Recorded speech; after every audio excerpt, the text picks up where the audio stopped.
말씀대로 살아가는 진짜 믿음이란 제목으로 우리 함께 말씀 듣도록 할게요. 여러분 살면서 친구와 약속해 본 적 있으세요? 네, 너 쟤네들 엄청 많이 보고? 당연히 있죠. 약속해 본 적 있을 거예요. 예를 들어 자 내일 학교에서 몇 시에 만나자. 그치? 네, 만나자. 체육 시간에 우리 서로 한 팀을 만들어서 서로 도와주자. 내가 너에게 시험 자료 빌려줄 테니까 우리 서로 나는 국어 너는 영어 이렇게 시험 자료 주거니 받거니 하자. 이런 약속 다들 해본 적 있으실 건데요. 어떤 친구는 그 약속을 꼭 지키는 친구들이 있어. 시간 약속이 됐던 뭐가 됐던 간에 꼭 지키는 사람이 있어요. 예. 하지만 어떤 친구는 금방 잊어버리기도 해요. 따라서 우리가 말로만 약속하고 말로만 미안하다고 하기보다 행동으로 보여줄 때 바로 그때 사람들은요 우리를 더 믿게 되는 건데요. 신앙도 이와 똑같아요. 즉 저는 하나님 믿어요 라는 말보다 저는 일요일마다 교회 나가요 라는 말보다 그 믿음이 일주일 동안에 학교 갔을 때 또는 집에서 학원에서 어떻게 삶으로 나타나는지가 더 중요하더라 이 말이죠. 이런 맥락에서 오늘 본문 속 이스라엘 백성도요 말씀을 통해 자신의 잘못을 깨닫고 반성하고 잘못했다고 말하고 다시는 반복하지 않겠다고 약속한 다음 이것이 말로만 끝나지 않고 삶으로 나타나도록 노력했는데요. 그 내용이 무엇이었는지 우리 말씀 속으로 한번 들어가 볼게요. 느헤미야 시대 때 예루살렘의 사람들은요 바벨론에 끌려가 오랫동안 고향을 떠나 있다가 길게는 70년이 지나 고향 땅 예루살렘으로 돌아온 사람들이었어요. 따라서 이 기간 동안 사람들의 신앙은 약해질 수밖에 없었는데요. 왜냐? 고향을 떠나 있는 동안 1. 예배와 성경보다 재미있는 주변 문화에 물들어 버렸고 2. 그 때문에 하나님 말씀을 듣는 시간이 줄어들었으며 성경 안 보는 거야. 성경은 내팽개치고 오락만 하는 거지. 그지? 줄어들었으며 3.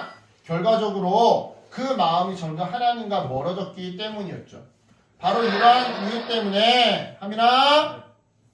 이유 때문에 느헤미야가 백성들을 독려해서 예루살렘 성벽을 함께 세웠음에도 불구하고 그래서 겉모습은 회복된 것 같아. 겉으로 보기에는 성벽이 다 무너진 곳이 회복되었어. 그래서 겉으로 보면 멀쩡한 것 같아. 그랬음에도 불구하고 백성들의 마음은 여전히 회복되지 못한 채로 있었던 건데요. 이에 느헤미야와 에스라는 백성들에게 하나님의 율법을 즉 하나님의 말씀을 읽어주기 시작했어요. 자, 에스라고 느헤미야야. 읽어주기 시작했어요.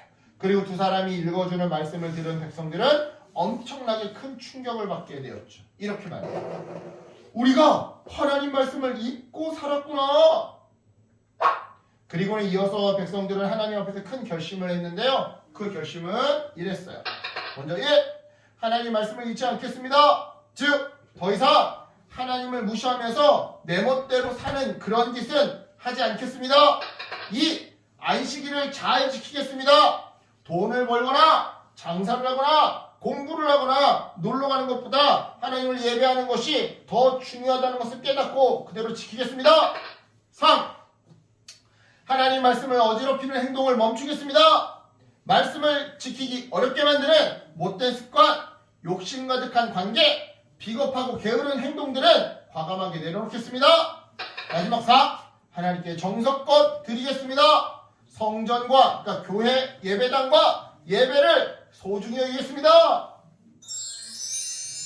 여러분 이처럼 백성들의 다짐은요 단순한 말이 아니었어요. 실제로 자기의 삶을 바꾸는 결단이자 약속이었죠.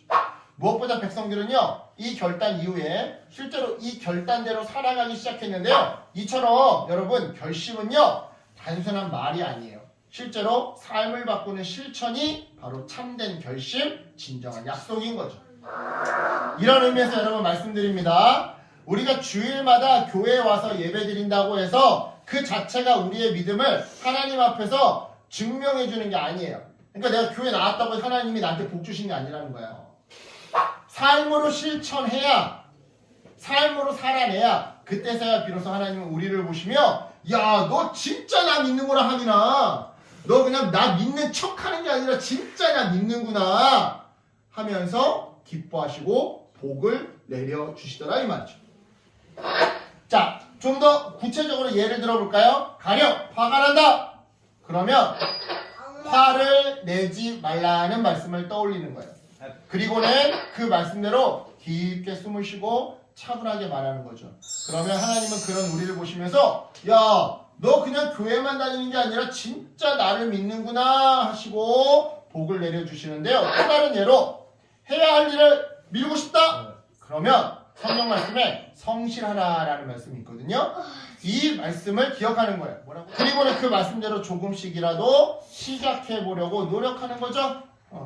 그러면 하나님은요, 그런 우리를 보시며 야, 너 진짜 나 믿는구나. 말로만 믿는 게 아니라 진짜 삶으로 행동으로 믿는구나 하시고 복을 내려주시는데요. 이처럼 하나님은요, 우리의 행동 속에서 우리의 믿음을 보셔요. 왜냐? 진짜 믿음은 삶으로 나타나는 법이거든요. 이 그림 봤는데 어디서? 따라서 여러분, 오늘 이 말씀을 듣고 우리도 작은 결심, 작은 약속을 했으면 좋겠어요. 왜냐? 작은 순종이 결국에는 큰 변화를 만들기 때문인데요. 실제로 오늘 본문 속 느헤미야 시대의 사람들도요, 한 번의 결심으로 자신들의 모든 삶을 완벽하게 바꾸지는 못했어요. 하지만 작은 결심들을 꾸준히 지켜나갈 때, 하나님과의 그 작은 약속들을 조금씩 꾸준히 지켜나갈 때, 비록 완벽하진 않아도 1등이 되지는 못했어도 하나님은 그 꾸준함을 기뻐 받으시사 그들에게 복을 주셨더랬죠.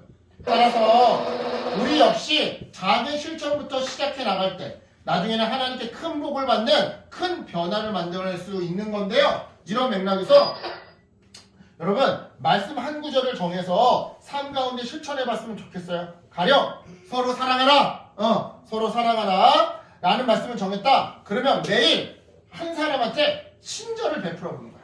많이도 아니야. 한 사람한테만. 이어서 실천이 하나님께 드릴 시간을 정했으면 좋겠어. 하루에 단 5분이라도 좋아. 10분이라도 좋아. 큐티하고. 너네 큐티 겁나 빨리 하잖아. 솔직히. 큐티 그냥 후 이거 하잖아. 그치? 5분이라도 좋아. 10분이라도 좋아. 큐티하고 기도하는 시간을 정해서 실천해보자 이 말이죠. 계속해서 실천사 내 마음을 흐트러뜨리는 행동을 하나씩 줄여나갔으면 좋겠어요. 가령 핸드폰을 너무 오래 보는 습관이나 공부나 숙제를 미루는 습관 또는 화를 잘 못 참는 습관들이 있다면 하나만 골라도 괜찮아. 이 중에서 하나만 한번 줄여나가보자 이 말이에요. 이 밖에도 여러분 다양한 실천들이 있을 수 있어요. 뭐든 좋아요. 작아도 꾸준히 하잖아요. 그러면 하나님이 멀지 않은 미래에 큰 변화와 큰 축복으로 갚아주실 거예요. 그러니까 여러분 우리 작은 결심들을 당연히 해야 하겠죠. 자, 이제 말씀을 마칠게요. 여러분 느헤미야 10장에서 백성들은요 하나님 말씀을 들으면서 자신들의 마음을 고쳐먹고 자신들의 삶을 바꾸기를 결심했어요. 따라서 이랬던 그들을 보면서 오늘 우리도 이렇게 한번 다짐해봤으면 좋겠어요. 자, 우리 함께 외쳐볼게요. 시작! 하나님, 저도 말씀대로 살아가고 싶어요. 그래서 나중에 큰 복을 받고 싶어요. 그러니 오늘 작게라도 순종하며 살아갈 수 있도록 저를 도와주세요.